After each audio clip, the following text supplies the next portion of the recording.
Hello, everyone, and welcome to Season 5 of Goddamn Gamecube. If you like our show, please leave us a rating on Spotify and subscribe on YouTube. Thank you, and enjoy today's episode.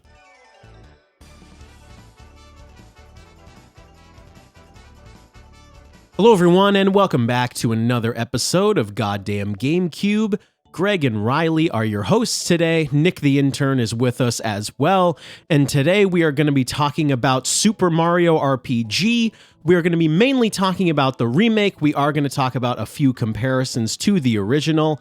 Riley, take it away. Let's do this. Yes, indeed, sir. For some context, the original Super Mario RPG is a 1996 game for the Super Nintendo, developed by Square. Most commonly known as the maker of Final Fantasy games, and published by Nintendo as actually the last Mario game for the Super Nintendo. Interesting. It was kind of getting into N64 years there. So apparently our guy Shigeru Miyamoto, he wanted a Mario RPG, and Square wanted a game that would sell outside of Japan. So it, however, did not make its way to Europe or Australia until the Virtual Console re-release in 2008. So this remake that just came out for the Nintendo Switch 2023 by the studio Art Piazza, is I guess the first experience a lot of people had with this game, myself included. Why are we talking about this guy? So I feel like why I want to talk about this is we're going to be running a little bit of an episode series that I'd like to call What the Fuck Happened to Paper Mario. I don't know if we can actually make that the title. Really, like Super Mario RPG is sort of the beginning of the Paper Mario franchise, that our age of kids would know. So I felt like this is a very good place to start. The remake also just came out. Yeah. So it's also very relevant. For some reason, it is now relevant again. Well, it's weird because we were planning on covering this before they even announced the remake. Yeah. And I just think like Nick and I will get into this, in further episodes, but Nick and I are very passionate, not only about RPGs, but about Paper Mario 1 and 2, specifically the Nintendo 64 and GameCube one. And then it stopped being an RPG franchise, and we're very angry about that. Yeah. And yes, actually, I'll say this might be my moment. This is one of the things people ask this, all the fans ask us this all the time. Like, why did you guys want to start a podcast? Because Paper Mario Sticker Star was so bad. And I was really loud about it, and no one cared. And I was very angry. So we'll get back on topic here. So Super Mario RPG. You really got to start somewhere. Yeah. So Paper Mario was a successor to this. It was originally going to be the sequel. And then they did a different thing. But that's another story. This remake just came out for the Switch. I didn't play the original. Who in this room has Nick played did. it? Nick did. I played the original, not at release in 1996, but When did you play it? I played it on the Virtual Console re-release. What, within the past 4 or 5 years? Something like that. Yeah, there's definitely some differences between the original and this one, but I would say the experience felt pretty similar. Yeah. I heard the same from our friend Derek, who hasn't been on the show in a while. Yeah, he said it's very faithful. It's a very faithful From what I remake. saw in reviews, it's pretty close to a 1-to-1. Yeah, it is. I think in particular, I heard a lot about this game before I played it.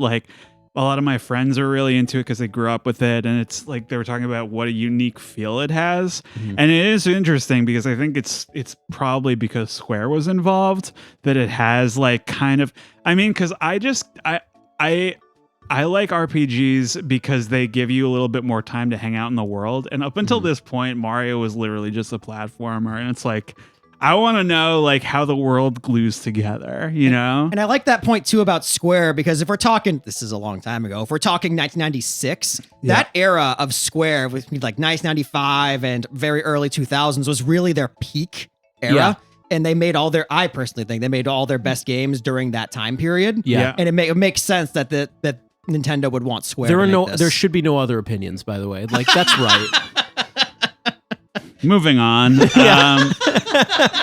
I was struck playing this, how much I was thinking about why aren't these characters in everything? And it's apparently I think this may be just hearsay, but from what I understand, there was a falling out between Nintendo and Square after this. After this? Yeah. Really? It's because that's why people have always wanted Gino and Mallow in Smash. What did they make up for Crystal Chronicles? Like, what the fuck? Crystal Chronicles. I know. Oh, I guess. Crazy Chronicles. But Gino was eventually added to Smash as a Mii fighter skin. So you didn't I didn't know that. get a full one. But yeah, take what you can get, I guess. It actually kind of makes sense given Gino's lore. I like that. Yeah.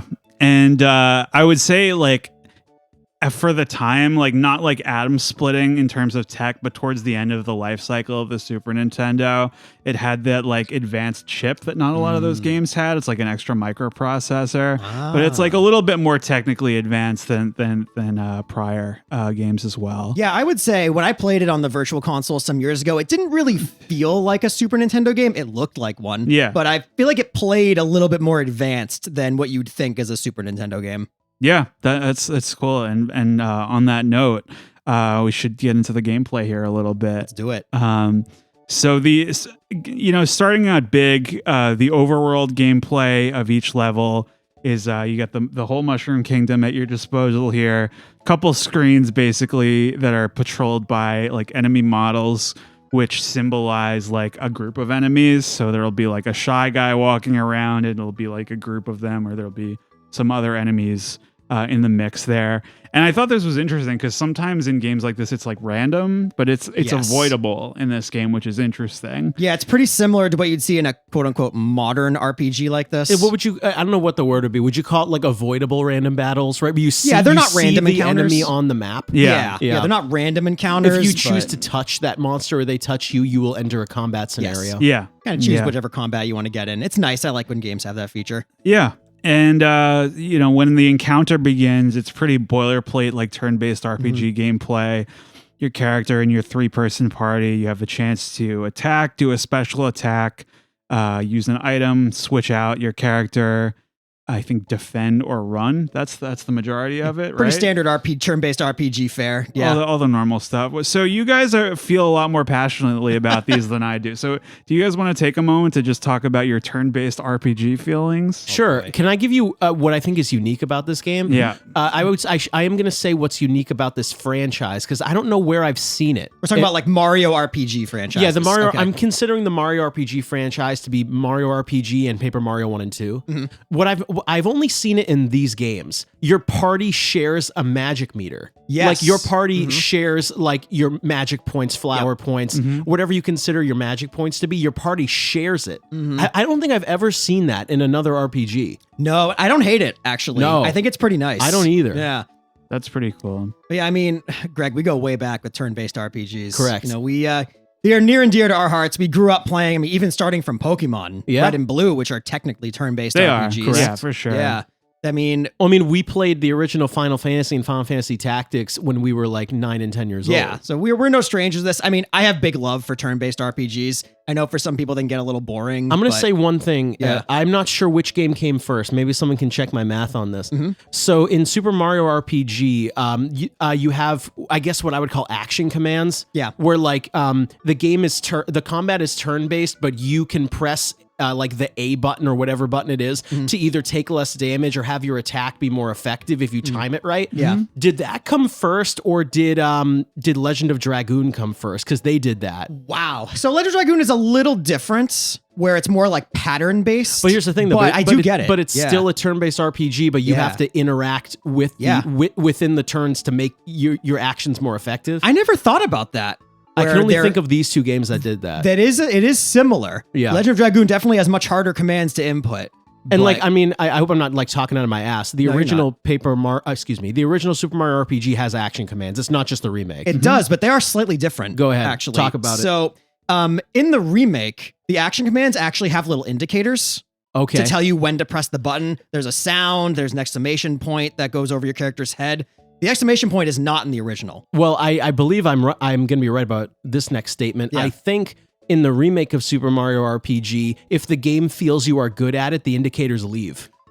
Oh, I think if you start missing it, interesting. they come back. They come back. I think Oh. they go away. You know what's also interesting about the action commands too in the remake that was not in the original? The splash damage was not in the original. That's right. So that is one of the differences where if you complete like an effective action command, like perfect time. you will splash damage multiple enemies. Yes. In the remake. In the original, that does not exist. It was not in the original. I believe switching out party members in the remake, you can do that during battle, but in the original you can't. Right. Yeah, the original Yep. you could not switch party members during battle at all. Whoever was in your party starting the battle, that's who you had. Okay. Do you guys like it better in the remake? Yes. I like it much better. This is how I take it. The first game I experienced that had a switching out party member like this game did is you're smiling at me because it was probably Breath of Fire. No, What? I was actually going to say the crappy Lord of the Rings game on GameCube. Third Age? Third Yeah. Age? Oh, okay. I was going to go with Final Fantasy X, Yeah. but as a better example. Well, Breath of Fire is a good example. Yeah, where you can switch out your party member and then do an action on the same turn, Yeah. which I think is great for this game specifically because it allows you to like there's 5 different characters you can use. So it allows you to swap people in. Like maybe you want to hit an elemental weakness, you want to swap someone in, need a heal, swap somebody in. It's Also, nice. like without missing a turn. Yes. Well, I which is think great. there's actually a bigger reason why this is better because if you ask me, I'm going to put it to you this way. Yeah. Let's say I couldn't switch my party members out and it's obvious I should have had a different alignment. I'm just going to turn the game off. Should have restart it. Yeah. Like I'm just going to turn the game off and reselect my party member so it's breaking up my experience. Then it would make me irritated. I did that in the original. I didn't when- know you guys did that. I just kind of like go with it. No, because if you ask me, it's like, oh, well, this boss does a ton of splash damage. I should probably have Peach out because she can heal everyone. Right. Oh, but if I couldn't switch her out during combat, I just wouldn't do it. I would literally kill the game and just realign my party. Yeah. In the original, I started is I basically had Peach in my party all the time just in case I ran into a boss. Yeah. And I didn't want to restart. Well, you're making my point for me. Yeah. This game has a lot of oops, it's boss time. Yes. What if you have the wrong alignment out? Yeah. Like you got to change You that. mean like surprise bosses? Yeah. Yeah. I could see that. Yeah, so it's a real opinion. It's a great change that they made, and I don't think anybody is really complaining about it. It does make the game much easier than the game- original, though. Should we talk about it right now where the game is really fucking easy? Yeah, easy. yeah. Can we bridge that? Where I feel like this is weird to me. Where I only played the remake. Let's put that out there. The remake is so easy. I got no game overs, no party wipes. But what's interesting to me is I played it on normal. There's an easy mode. Easy mode did not exist in the original version. It exists in the remake, but there's no hard mode. Did they really think normal mode needed an easy mode? Normal mode to me was like baby mode. I don't know what you guys It was think. super easy. I mean, the original game isn't that hard to begin with. That's and what I it- mean. Where like the original one I've heard is not hard either. No, which is weird coming from I've a heard 90s it's RPG. harder. Harder. Yeah. Yeah. Well, Because you have also- less tools at your disposal. Yes. Well, I think another quote unquote problem with Yeah. this game is that you get so many items. You do. You get, oh my God, like you can hold so many. Everything is so cheap. And Keeps going to your backup box. Yeah. which does not exist in the original Correct. also. There's no Right. storage. So it does make it a little easier. But yeah, somehow they made an easy RPG even easier. with I the think remake. it's one of those things where I have a ton of notes about this game. We are gonna get into the nitty gritty. Yeah. See, we don't talk about Nintendo games that much, but this one in particular, I'm not sure how true this is of all their current games. But at times, it felt a little bit like we're getting a in-depth review into like Fisher Price toys. wow. You know, Yeah. like it's like how critical should I really be here? Like it's like, you know what I mean? Like, I'm fine. I'll get into this now if we're talking about gameplay. Yeah. I mean, I didn't want to like throw a negative trait about this game so early, but I will. I found myself. Listen, this game is enjoyable. It's cute. I liked playing it. I'll put that out there right away. But what started to bother me very quickly was I found myself just hitting the attack button because it didn't really matter. Usually it does more than your well, at a certain point it does more than your specials. Sometimes. Yeah. And I'm kind of piggybacking on your point where I'm like, I think I can hit the attack button most of the time and it's not going to matter. And then that's kind of like that started to dig away at my enjoyment of this over the course of the game.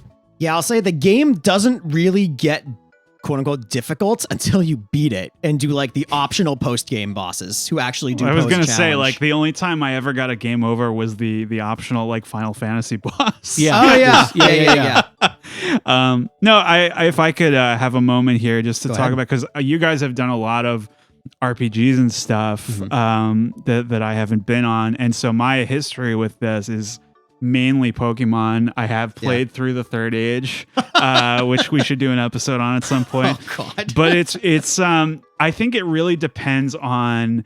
Sometimes I struggle with the speed, which wasn't really an issue in this one. From what I understand, like the animations were all sped up. Oh, yeah. But if it's like I remember distinctly playing, I think Pokemon like Platinum or whatever. It's and so it was, like, slow. God. super duper slow. I really struggled with that one. And also I think I wasn't really into the music during the fights in this one. Like it was fine, but it just, they repeat it so much that it just gets really old for me. Yeah. Whereas like the Pokemon music is like, I'm all over it. Like I love that shit. So it's very hit or miss, but yeah. Given all those, we got to get this guy playing like Final Fantasy 2. Yeah. Seeing how that Gotta goes. do it. It's just sometimes I'm not saying I that get I it. dislike the genre. Just sometimes it boils it down to the numerics a little bit much for me, especially if this one is so easy where you can literally just hit A to attack and like you're good. You could feasibly beat it that way. No, I mean, I don't disagree with what you're saying. Also, Yeah. that's like a critique with turn-based RPGs, especially nowadays when they come out. It's so slow.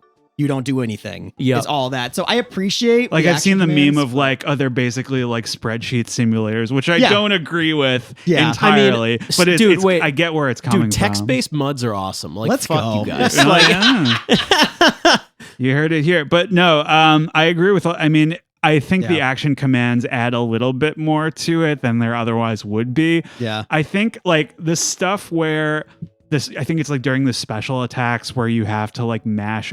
I'm really done with mashing. Now that we have like accessibility options where you can change it to hold, I'm just like, wait, I hate mashing buttons. Why am I dealing with this? I'm going to say two things on that note. Yeah. We have to be careful where I don't want to make fun of the first one too much because they do iterate on that stuff in Paper Mario and Thousand Year Door, and it is more interesting. Yeah. The varieties of stuff to complete an action command is more engaging. Yeah. I also think action commands are more interesting when you have to defend yourself. Yeah. Like when you have to time up an enemy attack to take less damage or not get Put up your status Halo affected. shield. Yeah, I think that is more interesting. Yeah. And isn't there an optional boss where he actually does a one-hit kill move on your characters unless you get the perfect guard, which is kind of cool. Yeah. Interesting.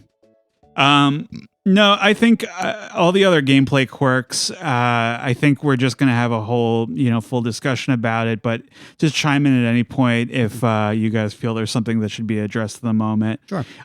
So you have the 5 characters and they each have their own kind of unique moveset and abilities.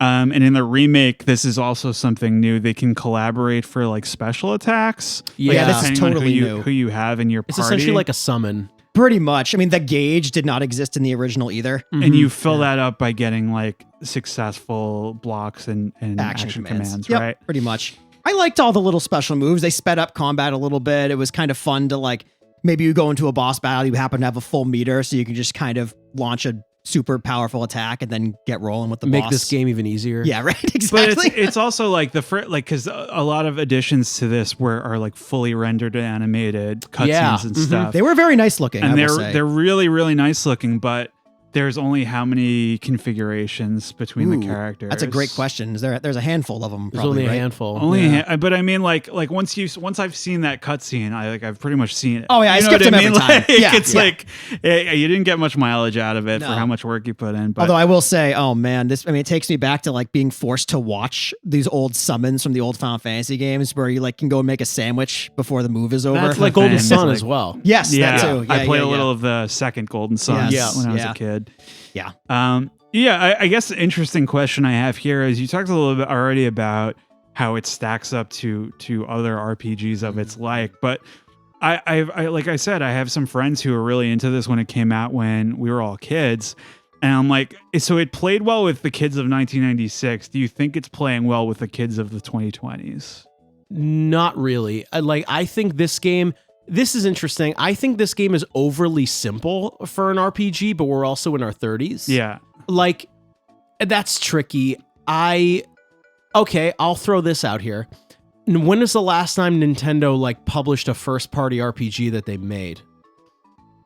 That's a great Paper question. Mario, Yeah, right? I don't It has know. been maybe like the handheld Mario and Luigi stuff. Maybe, yeah, maybe. So- yeah.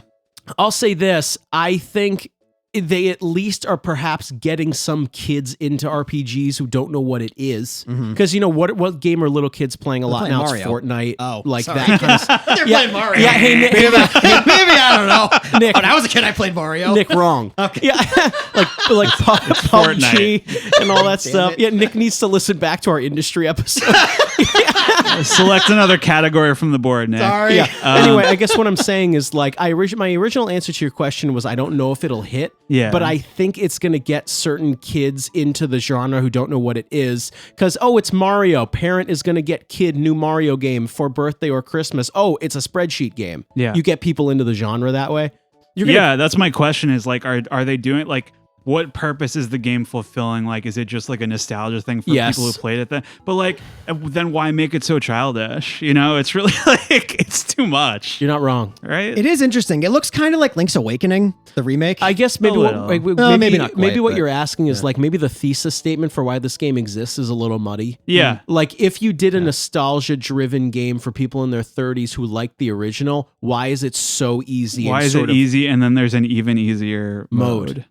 yeah, I I don't don't know. know. That's tough question. I think it was just a high-level Unless confusion thing. this is my hope. This is my ray of hope, like Greg episode. Yeah. Maybe they're gonna make more RPGs. Oh, they're testing the waters. Testing the waters. Could Yeah. be. Okay.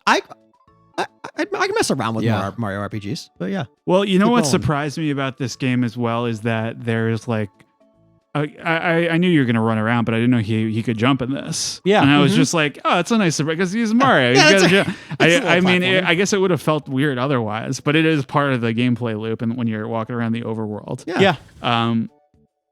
I'd say that this kind of stuff is fine.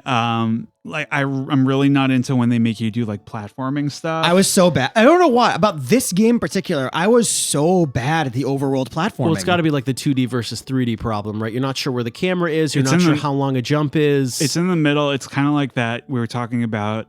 It's just that unique perspective, that camera perspective where you can't really tell like where your character is going to land with. It's kind of The like depth. the original God of War has Correct. this issue. Yes. It's like where do I have to position the control stick to land on the right platform? Correct. I mean, go to your next stop. There's something I want to say about these overworld levels, but I think you should continue on to your next thing. Yeah, before no, I start. I mean, that stuff I wasn't as into. I think it gels better with the RPG gameplay when you can jump over enemy encounters, like you Yeah. know, use that to avoid them.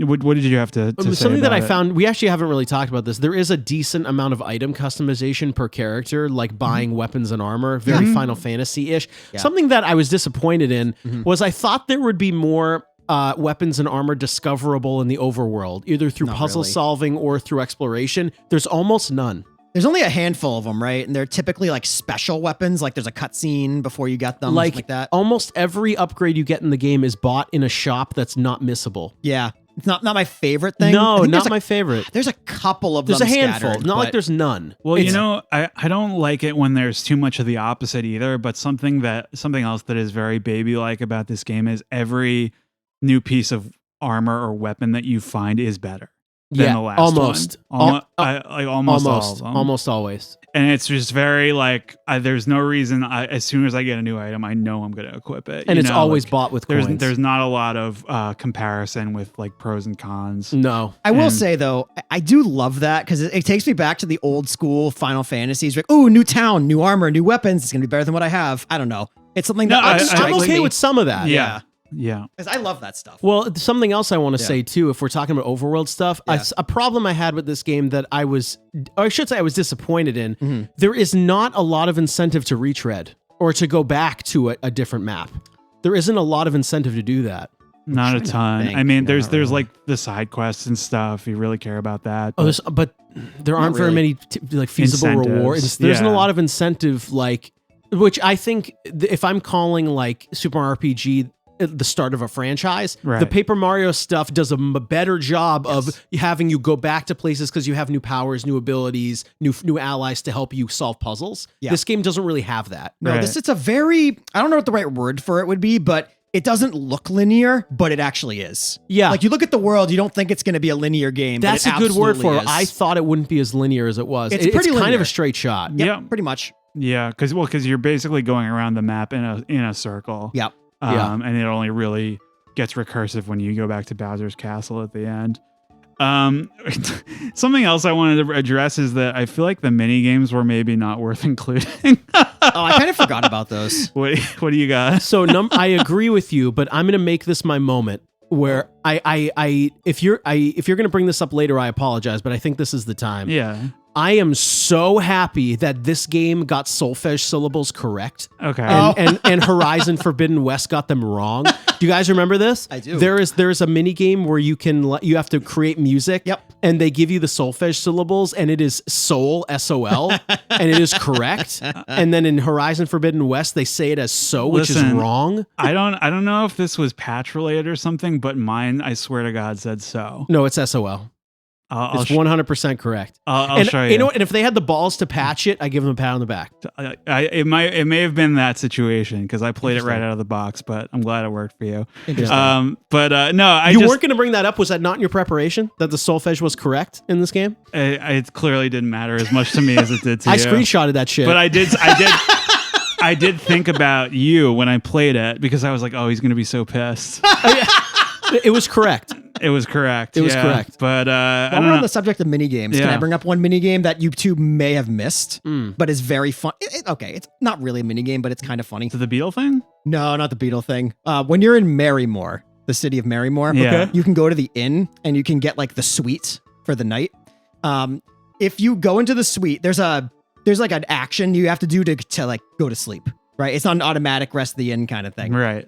Now, if you go to sleep and then keep doing it, the innkeeper will get mad at you because you're now overstaying your welcome. And every time you sleep, he incurs an extra 100 coin charge until you're eventually bankrupt. And then you have to work for the inn as a bellhop to actually get out. Yeah, That's it's amazing. so funny. It's amazing. That's great. That's awesome. You could totally screw yourself over, but it's a real, really funny. whirling in rags situation It there. really is, Oh yeah. my goodness. I don't know if it counts the minigame, but it's very entertaining. That's cool. Yeah. I wish more games did that. Like in Link's Awakening, when if you steal something from the shop, they kill you. And if you go back in, they kill you. Yeah. And your name in the file is changed to thief. Yeah, it's sick. So I love that cool. stuff. So a couple other quality of life changes I just wanted to mention before we get off this. For the Switch version, there's a lot more auto saves. There is fast travel now. There is a contiguous map. It was broken up on the original version. Faster animations, like I mentioned, and the monster list, I believe, is brand new. Also a sound test, which is pretty cool. Oh yeah. But the autosave thing does make the game easier too. In the original, there was no autosave at all. At least I'm pretty sure you had to find a save block. That's so right. there actually was some risk into losing in combat. Yeah. Do you guys have anything else for the gameplay? Not really. I mean, are we going to talk about the characters, like the party and how, like all that at some point in the future? Yeah. Okay. All right, cool. I'm good then. So, with respect to aesthetics here, how do we feel about the isometric view? I think they did a really good retelling of, well, this is what the Super Nintendo game looked like, but here's what it looks like in 2023. I think it looks good, right? If not, maybe perhaps it's a little bit impractical, hard to jump around with that kind of view, but I think them keeping it the same That's is the fine. only real issue is the platforming. Yeah. Other than that, I think it looks great, plays pretty well aside from that. I think it is I think it worked. up to Nintendo standards. Yes, it is. And another thing I liked about it is how they have all the animations are still very linear. Like the characters aren't like, they're behaving on like a plane of directionality. Yeah. Like it looks like they would be animated on the Super Nintendo. It's cool. Yeah, I liked it. And there are some occasional payoffs to that camera angle too, where you explore behind buildings and you talk to people and stuff. Yes. It's like, oh, you must be bored. It's funny.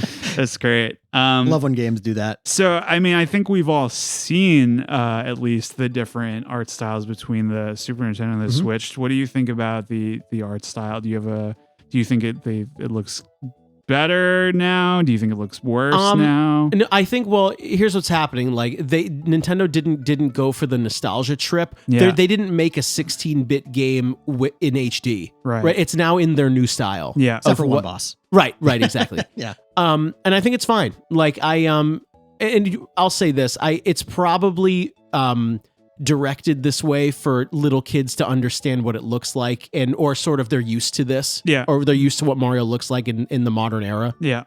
Yeah, I mean, I think it's very bright. It's very colorful. I think that suits this story. It's very lighthearted most of the time, and I think it suits what they're going for pretty well. I think it looks good for what they tried to pull off a certain aesthetic, and I think they did it pretty well. No, yeah, I think it does look great.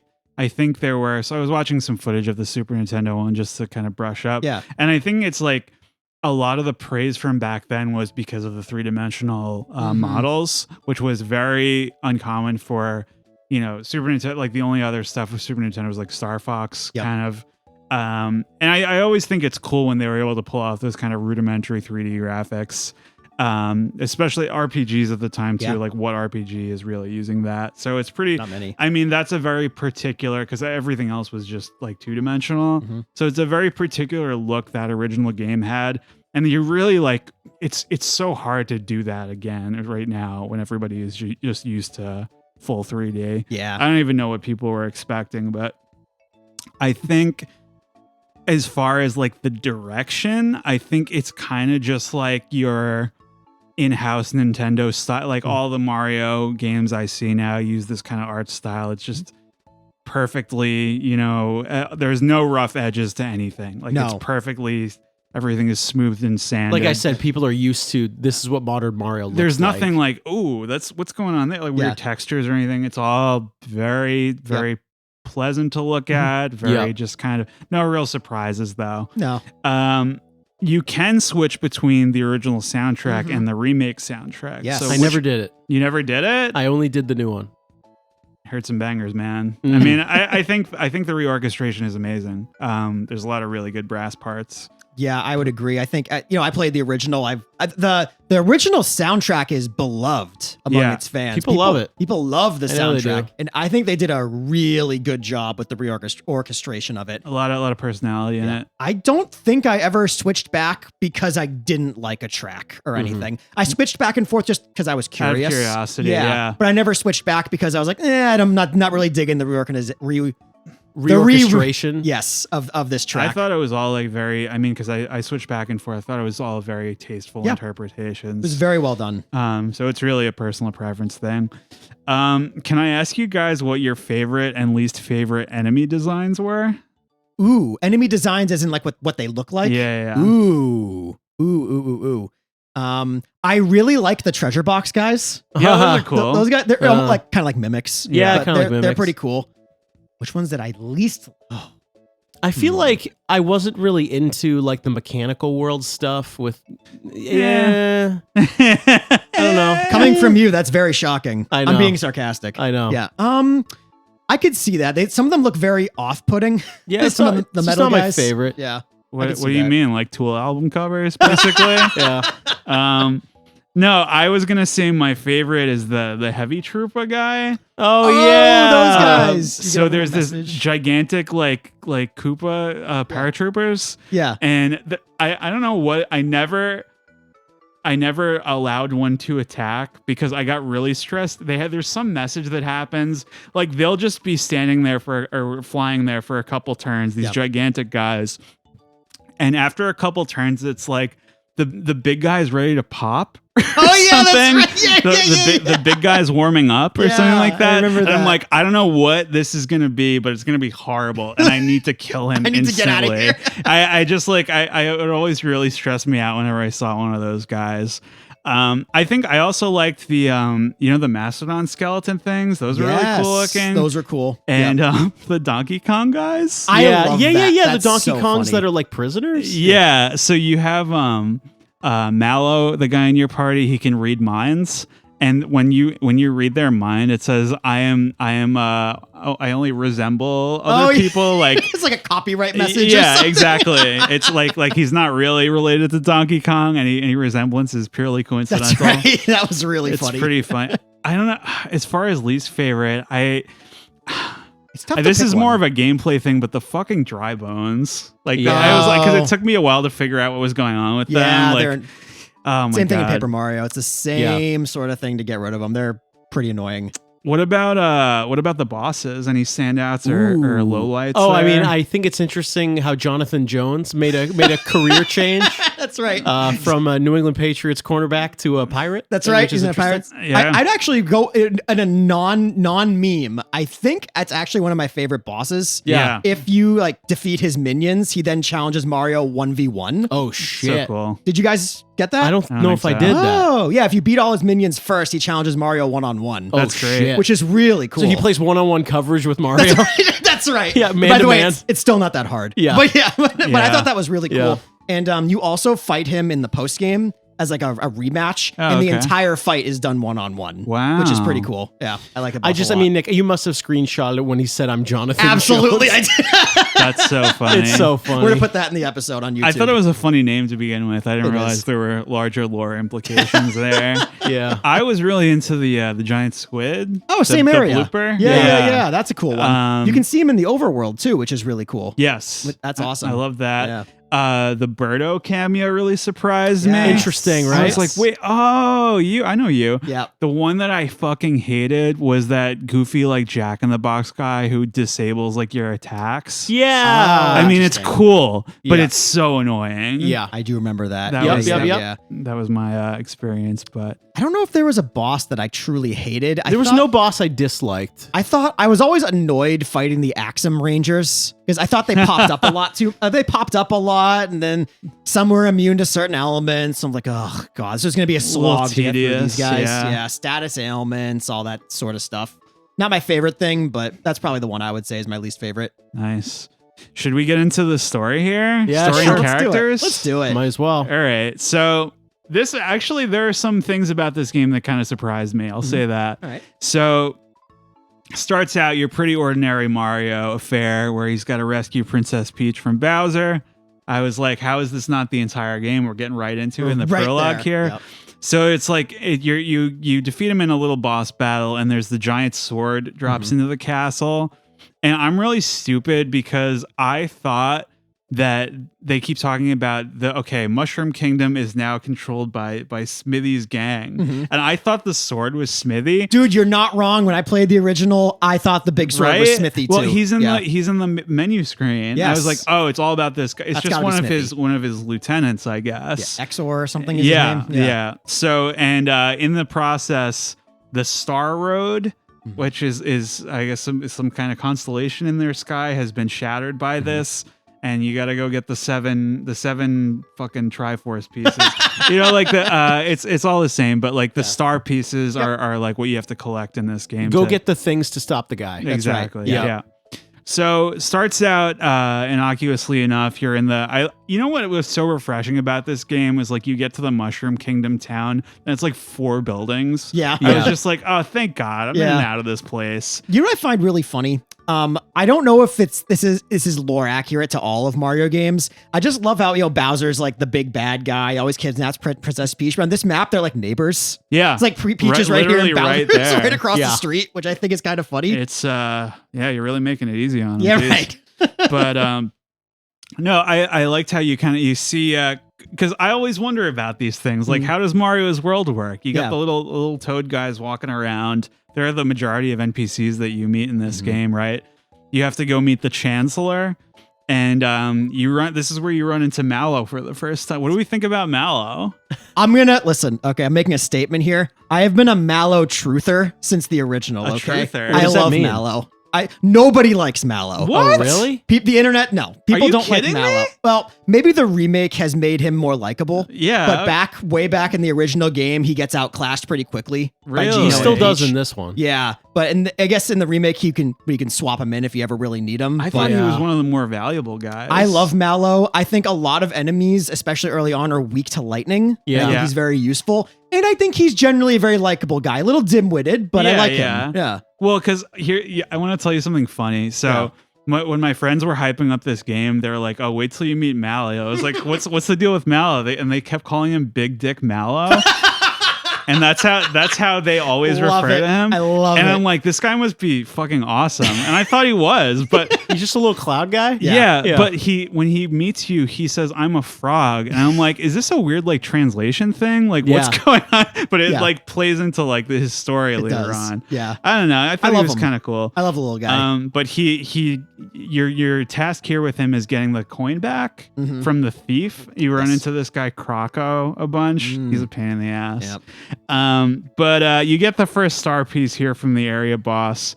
And Mallow suggests visiting his grandfather, who is the frog sage. That's right. And asked him for guidance. Okay, I have to ask you guys here. We get into a very contentious level type here, which is the sewer level. Sewer What levels. do we think of the sewer level?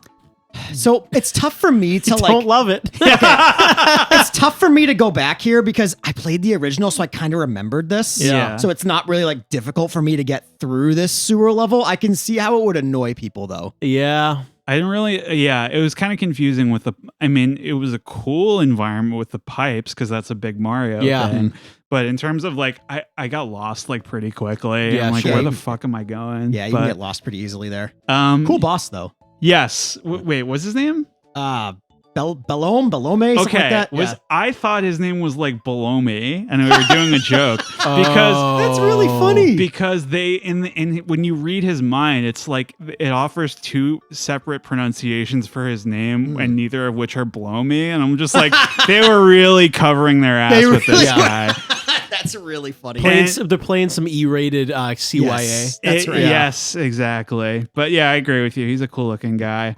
And you meet up with the frog sage in the little pond area here. This is actually a point of contention with the remake because they changed the frog sage's name. Oh, really? He's in the remake. He's called Frog Sage, but in the original, his name is like Fragutius or something. Fragutius? It's something like Confucius? Yeah, it's like a spin on Confucius or something similar like that. I but heard they a couple changed it. interesting things like in the original version, Mallow references like a Madonna song.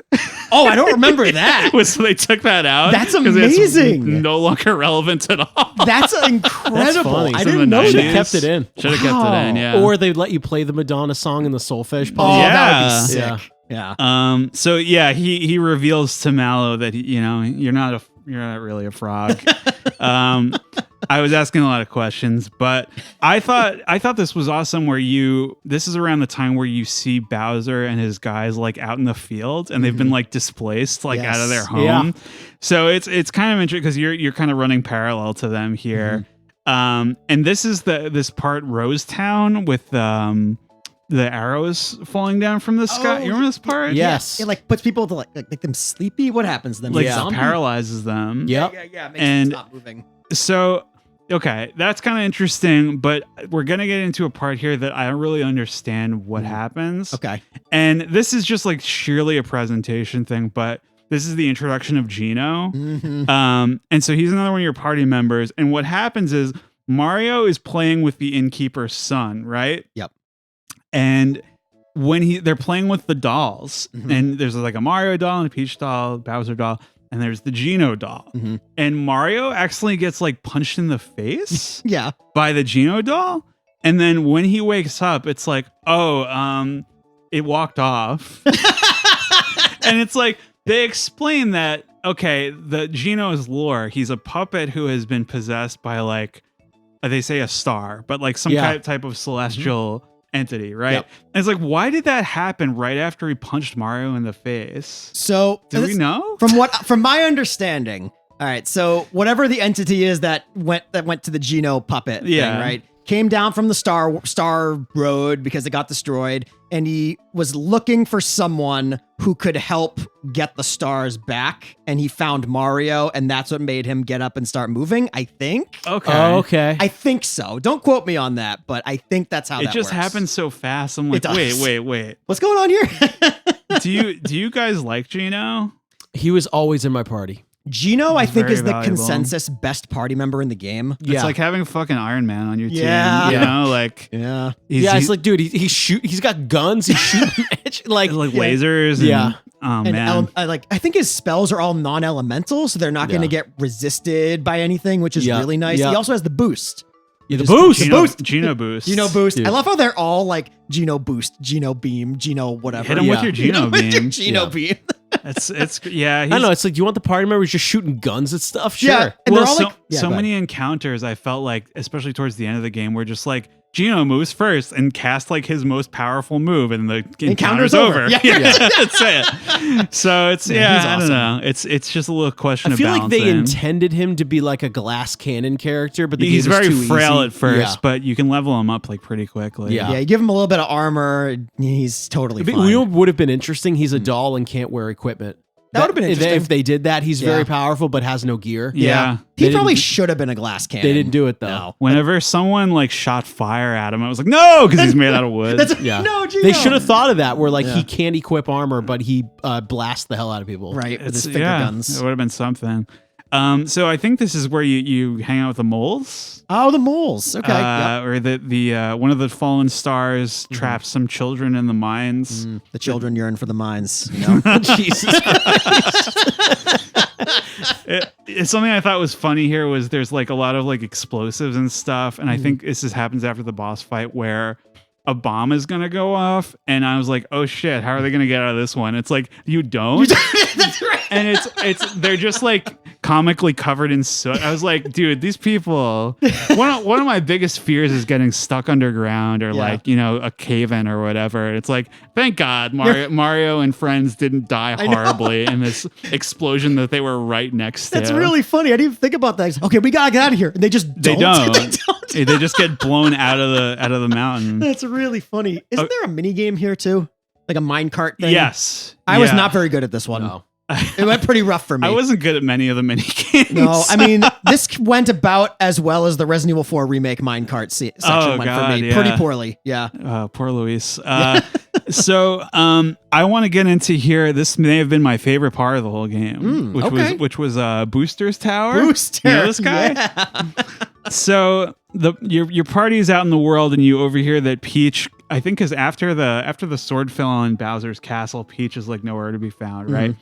And you find out that she is being like held captive in the castle of this guy called Booster. Mm-hmm.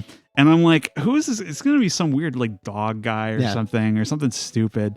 I think he is one of the best Mario characters ever. I don't think he's ever been in another Mario game. That's or what's any other like game. I don't think so. Gino and Mallow. I'm like, how are these guys not in like Mario Kart and like all this other Yeah. stuff? They never make another appearance. No. That's right. He looks very similarly to Wario. I thought Yeah. that's who it was at first, Yeah. and I'm like, I could in a sequel, I could use like, tell me what Wario's role is in the world. Like, I want to see more about Yeah. him. But like this guy agree. in particular, like his design, he's so deranged looking. His eyes are completely wide. He's got the giant teeth and everything. And isn't he like eighth in line of a bunch of boosters and they all look kind of like that? Isn't that Yeah, kinda what like this you is? see the portraits in his Yeah. castle and stuff. Right. Yeah. And I was completely blindsided here is that Bowser joins your party. Damn right I didn't he know does. that was part of the game. Oh, you didn't know that going in? Not at all. And it makes Oh, perfect that's because the awesome. cover art is clearly just your party, but I didn't know he was one of the people you could use. And so he breaks down the door for you here.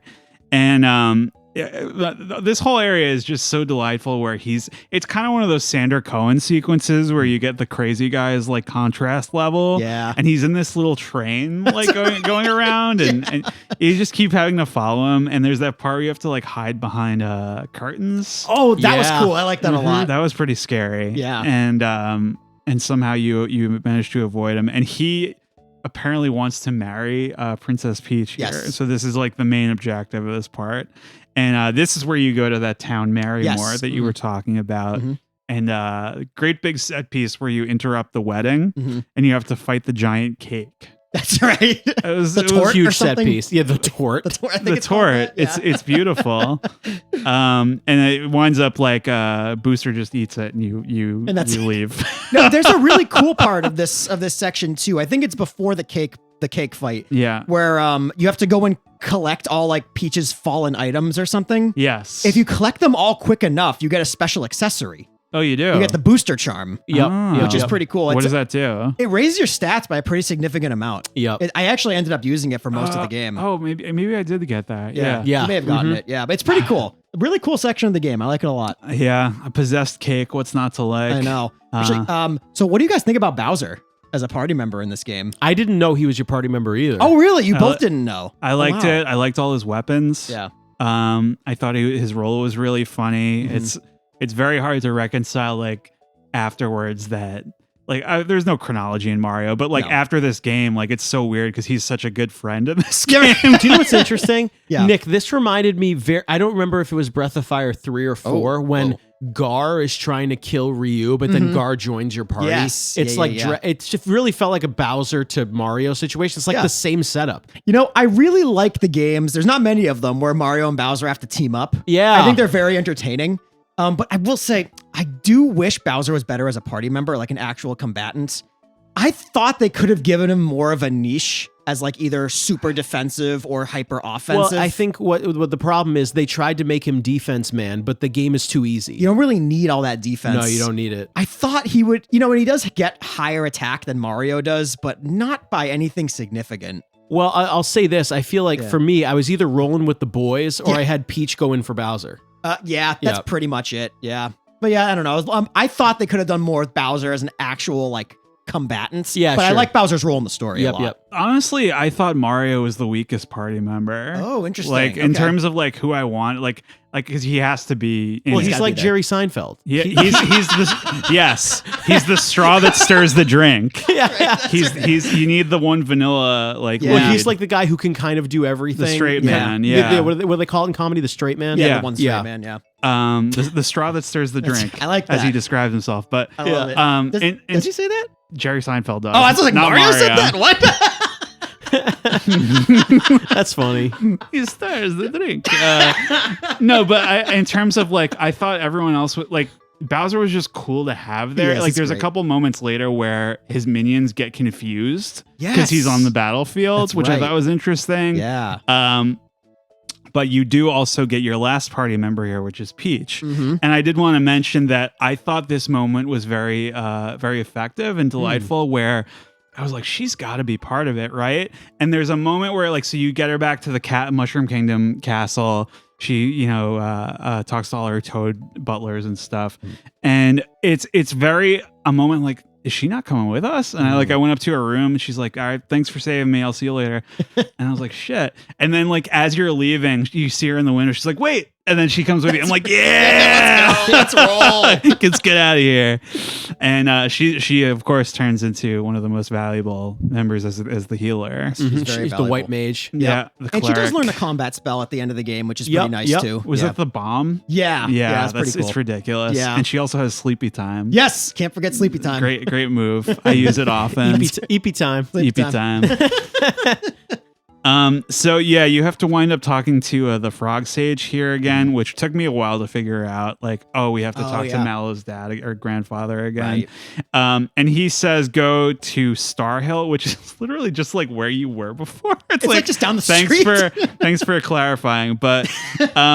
I think this area is pretty cool looking where there's like not a lot of enemies and it's just like you see all like the unanswered wishes or prayers of people. Yeah. And one of them I mentioned, I found one from Luigi where it's like he's wishing you success on your journey and So stuff. nice. You don't see much of Luigi in this game, unfortunately. No, Look not cool if he was really. a secret party member in the Yeah. remake. Ooh, Would have yeah. been cool. That would've I'm been the cool. idea man. That's right. Get him in there. Get him in there. But no, and then you find one where it's Mallow scolds you because it's his wish, and he's like, "I wish I wasn't such a crybaby." Oh, Aw. he's a crybaby. Yeah, Crybaby. Yeah. He's a little soft boy. Little soft boy.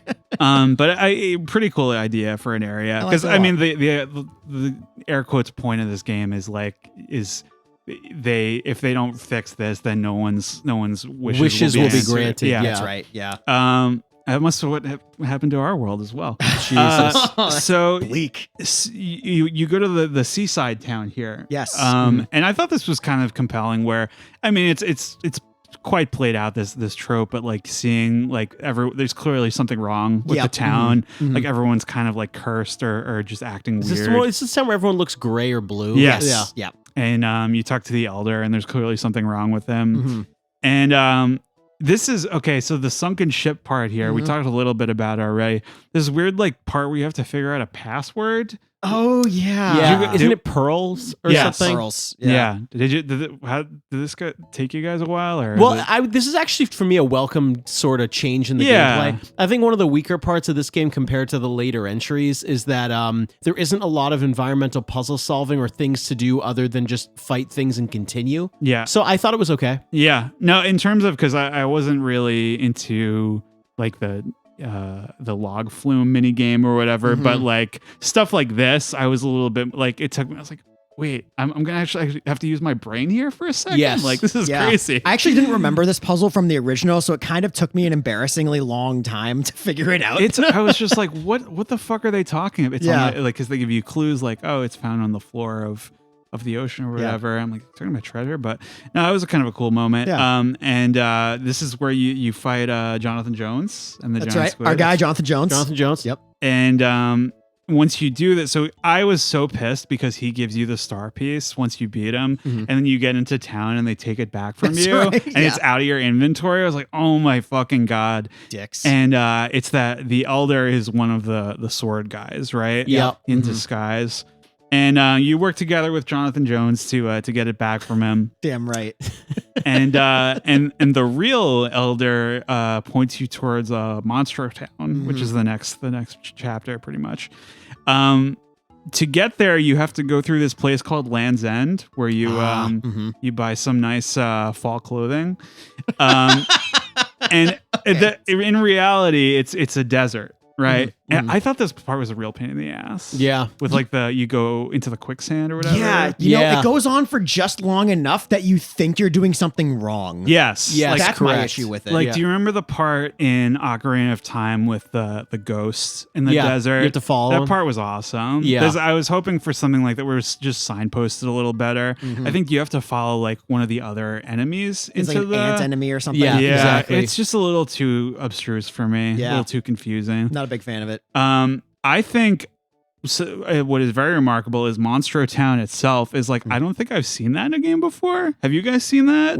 It's all monsters. It's like all rehabilitated monsters. It is. I will say I mean, back in 1996, it might have been pretty novel. Yeah. I've played a few games where it's a monster town, RPGs. And Didn't stuff Vampire like do that? Where aren't all the vampires living in the Are sewer? you talking about the Ascalon Club? No. The Ascalon Club, but for the poor class. Remember those guys? Oh yeah, but okay. I'm talking about like you can talk to like Goombas and stuff. Yeah. And Yeah. like that's kind of cool. Yeah, not really. I've definitely seen it before in games, but I think when this game came out, it might have been pretty novel. Yeah. Yeah, I mean, and also original, yeah. there's not like a ton to do here, which No. kind of takes away from the magic. But this is where you find that optional boss who's Oh like, yeah, yep. The Final Fantasy boss. yeah. So do you know the story there? Because Kind of. I know it was in the original. I purposely didn't look up if it was in the remake because Yeah. I didn't know if they were going to get the rights to use it right. because it uses the same boss music as Final Fantasy IV, Okay. the exact same thing. Yeah. So I was like, come on, this And guy it's- better be. It's you. that art style too, Yes, right? stays in the old like 16-bit, 16-bit, whatever it is, yeah. art style. Yeah, and he complains like, "How come you guys get to be 3D? Right. Yeah. I it's don't funny. get to be 3D." But I think you go back later and he does get to be 3D, right? The true post-game final challenge is that guy in 3D, and he's like crazy like powerful. crazy hard. Yeah. Yeah. It's like, all right, you got a little difficulty That's there. right. I You get guess. the difficulty there. Oh But yeah, my I love God. Monster Town. I love they kept that in there. I mean, it's a nostalgia thing. When I saw that, I walked in that room, I got to that boss fight, I said, There's my guy. that's awesome. I'm glad they kept that in. That Yeah. was great. It was kind of interesting to be surprised, but this part really, this is another kind of platforming issue where it's the beanstalk part where I struggled with this Yeah, so this took much. me like way too much falling and doing over again. Yeah, me for too. sure. Yeah, because it's a cool idea where you climb up it to get into the cloud area. It's a good idea. Nimbus Land. I think this is another strong part of the game personally, where you kind of just get. I think a lot of games could benefit from this approach where you find like Mallow's origins. It's a Yeah. very character-oriented segment. It's like this is coming too. Like he's not a frog. Like where's he from? Yeah. We're going to the Cloudland. And there's a bunch of people who look like him. Yeah, Like, yeah. Oh, here we go. And so it's one of those classic like King Theoden situations where his father is like asleep or like bewitched or something. And this how would you describe this like woman who's taken over? She's a frog, right? Is she? I think she's Is she? a frog. I believe she's a frog. This this strange pink lady called Valentina. Yeah. She's like in charge of the town. Yes. And she's trying to pass off this giant bird as Mallow. Yes. And Which it's is like very funny. he thinks he's a frog, so like, you know, it's not Anything that could far happen. fetched, right? I do find it funny how the townspeople will say, Mallow's gotten bigger, but I can see it. Yeah. I can see it. That's real SpongeBob logic It really there. is. And I did want to mention that nugget that I found out about the change they made in the Switch version. Oh, what's that? Where originally her animations were very suggestive. Mhm. So you mean they did some E-rating CYA, right? Yes, Yeah. exactly. So she's a very chesty lady, and not to get too graphic, but Yeah. they toned it down a little bit. That's a good point. I did not which realize they is did. worth noting that one Yes. of the few changes they really made. One of the other inhabitants of this town, he's like a sculptor. He recognizes the real Mallow, and he's like, "No, we got to get you back on track here, back on the throne." Mhm. And he helps. I like this part a lot where he disguises you as a statue. Yep. I like all the little cute fun parts that weren't like super challenging, but it was just kind of creative. Yeah, we're Like like the hat from Mario's the painted bird. gold. And yeah. No, that's great. All that stuff was kind of cool. So yeah, this is where you run into Birdo very briefly, and you chase off Valentina, and you bring the king and queen back into the queen, The queen. back into the picture there. You bring Nicole Atkins back to the castle. You gotta get her on as a guest. So you're like, oh, okay, they one of the star pieces landed in a volcano, so you get the Resident Evil 5. Yeah. You jump into the volcano, and you fight the dragon. That's a cool boss. I That was liked an it. interesting boss. And the Axum Rangers who you're talking about, which Yep. you do not think is a cool boss. I just get annoyed by status ailments, and I get annoyed. Yeah. well, by because all they that all stuff, yeah. they're like a Power Rangers thing, Yeah. right? And they all have different colors, and they all have different like strengths and weaknesses. Yeah. It's a cool idea. I mean, their ship reminded me a lot of Meta Knight, like his ship, that kind of thing. Sure. Yeah. But that's the last one before you kind of get into the end game, where the king and queen give you the bus ride. Yeah. Yeah. To Bowser's Keep, because you can't get there any other way. Mhm. And honestly, I think this part is maybe my least favorite part of the game. Is this the giant game show portion? Is that Oh. what Where you're you talking have to go about? down the different doors. Yeah. I was not a fan of I this really either. struggled. I this. hated this. I wasn't a fan of this in the original either. It's just No. not a fun part of the game. Is it counting the logs and shit? You guys remember this? Well, Like so- the math The barrels. games? Yeah. Yeah. I didn't do that one, I think. Because there's what? You have to pick 6 of the 10 or something One of them like is you that? have to balance on a ball. It's so annoying. That there's the trivia questions. Yes. A lot of trial and error. And then there's the straight combat sections, Yes. which you can do, but those just take forever because you got to do like 6. Like 3 hallways. Yeah, Yes. full of, and it just takes a long time. Yeah. Not my favorite part of the game. I got a little ragey. It's at this just part. not like a successful like Elite Four moment for No. me. No, I feel like they kind of break up the pace with this in not a good way. and it's No. like you have to do 4 of 6 That's what it to is. 4 proceed. of 6. and you at least you get like the weapons at the end You of it. do which Yeah, get is some sure. ultimate interesting. weapons. Yeah. So I didn't love that. And you fight the sword here, the giant sword at the top of Yes. the castle. Mhm. And you wind up in the in this version they call it Weapon World, Oh, okay. which is it's where the sword gang comes from. Yep. You get some more some frustrating platforming challenges here Oh, with yeah. the nuts on the Yes. screws. Yep. True. I was Yep. just like, what do I do? Like, Yeah, like, yeah, it yeah. really, Yeah. I don't know, but it passes by quickly enough. You fight that giant bomb here. Yes. Like Yeah. the time bomb. Oh yeah, Remember yeah, that? yeah. You know, I thought this area was kind of cool, where like It looks past really bosses would like be Yes. made like it's in a factory. And you Yes. just keep fighting them over and Yep, over yep. again. So it's like what you found in the overworld is just nothing special. They just keep making these guys. Yep. I thought that was kind of cool. Yeah. Interesting.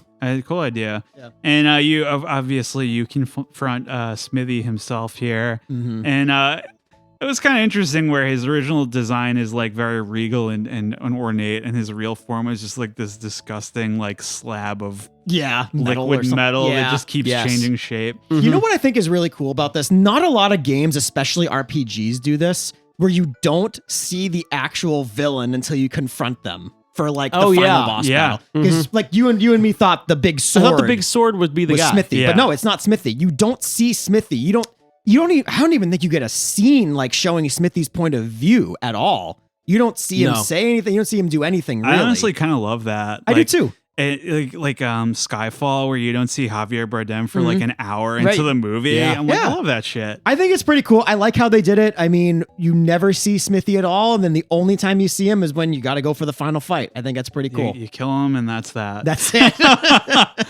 That's pretty much the end of the game. So Mallow is crowned prince here. My guy. Thank goodness. You see Bowser rebuilding his castle. Gino turns back into a doll. Very notably, Booster and Valentina get married. I think that's hilarious. It's actually. perfect. That's great. You know what I just thought of? I haven't thought about that. It just crossed my mind. Yeah. Do you guys remember in Mystical Ninja you also recruit a doll? It's very similar. Wow, and that's we true. continue, but that just crossed my brain. There was a Nintendo game where they did that. This is the second Mystical Ninja reference. You guys remember that? This season. Yeah. Sounds like anyway, a Mystical Ninja episode. Yeah, keep going. No, I'm just that's about it. Mario and Peach say thank you, and the very end, my guy Luigi leads a parade. Damn in right. your Yeah. honor. That's Love right. that. Amazing stuff. So getting into the conclusion here for this episode, we talked about like the purpose and everything. All said, how do you feel about the both the monetary and cultural value of this remake?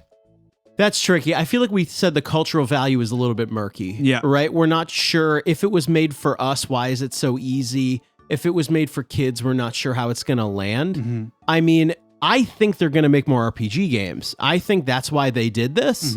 It seems like more of or it's adults are going to buy it no matter how easy it is. We don't care. I think this game is going to do numbers with the 30 plus crowd like Big. us. It already has. Probably already has. It's probably done pretty good numbers. I'd love to see the demographics of who's bought this game. It's probably everybody like us. It's been out for 2 months at the time of this recording. Yeah, it came out in November 2023. Late November. Yeah. What I don't know. It's tough to say like who this game was for, or if it'll be successful, but with this, plus they're also remaking Thousand Year Door, Nintendo is definitely testing the waters with more RPGs. I was going to bring that up where I think, so that one is more of just a cleaning up, I think, That's the true. Thousand Year Door. But it does show that like they're taking a renewed interest in that era and those types of games for Mario.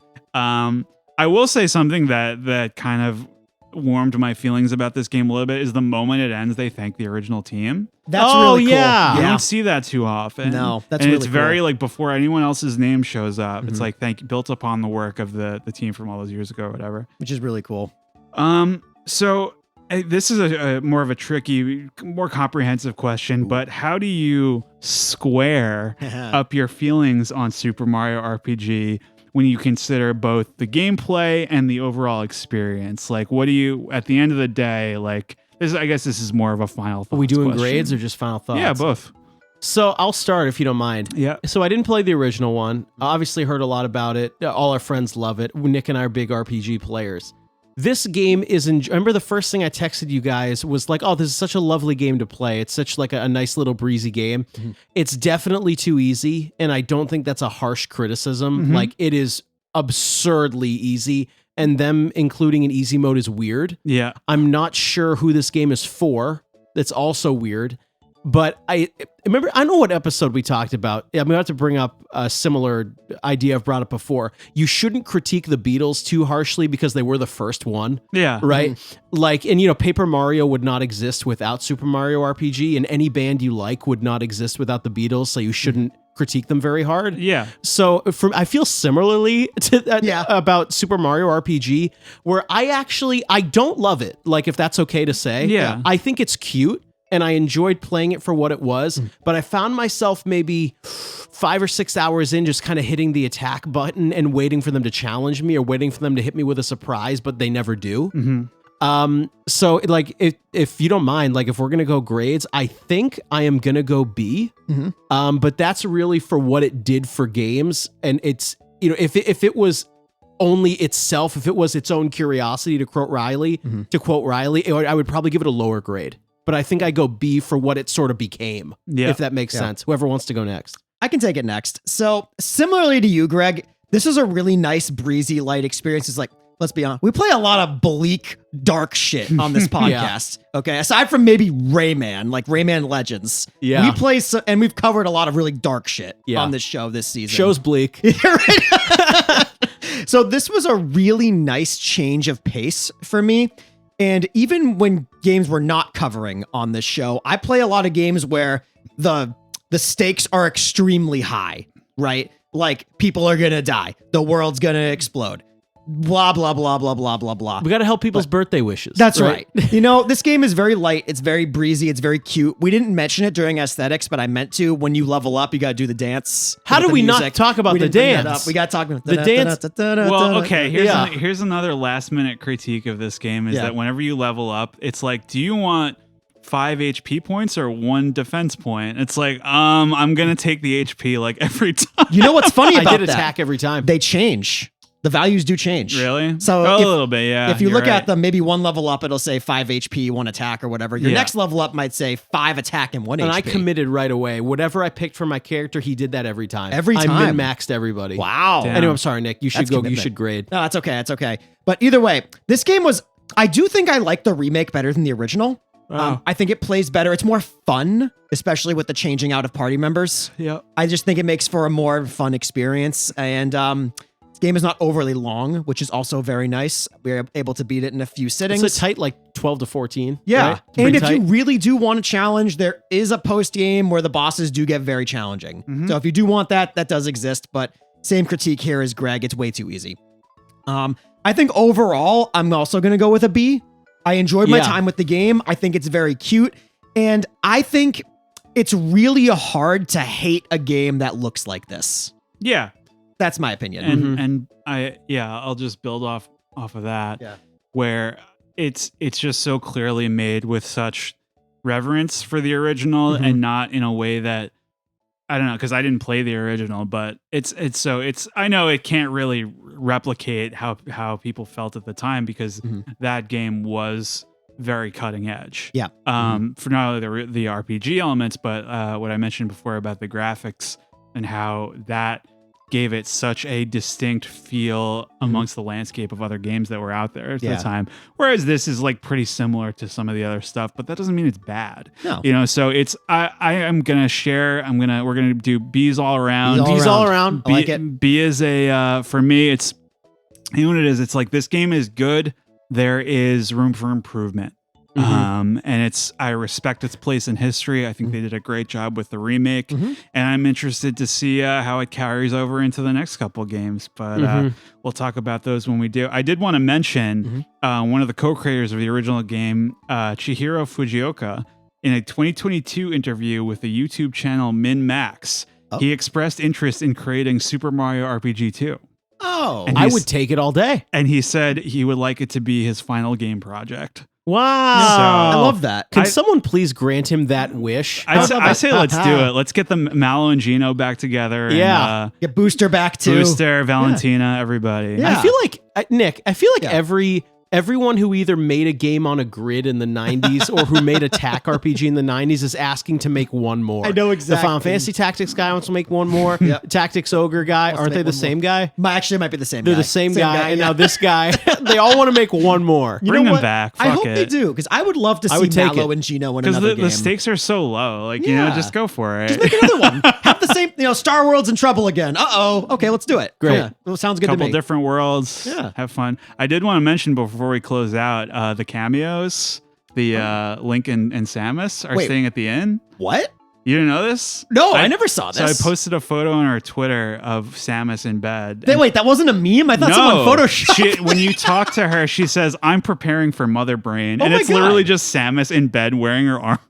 That's amazing. I But didn't Link know is that. in bed as well, and I think he just says ... Oh, God. that's cute. I didn't even know that. I didn't see that. Are That's we cool. are we wrapped on Super Mario RPG? I think I'm wrapped. I think we're wrapped. Thank you, everybody, and we will see you next time on Goddamn GameCube. Thank you.